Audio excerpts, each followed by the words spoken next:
من غير ولا نقطة كريمة، والوصفة دي مظبوطة 100%. هنعمل صوص كراميل.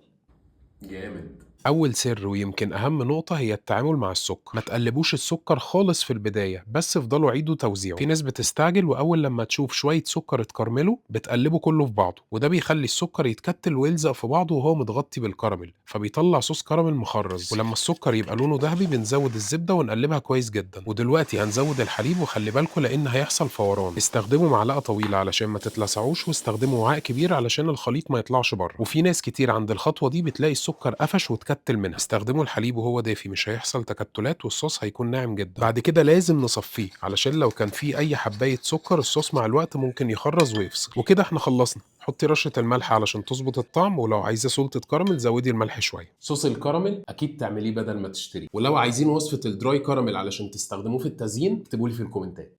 سلام.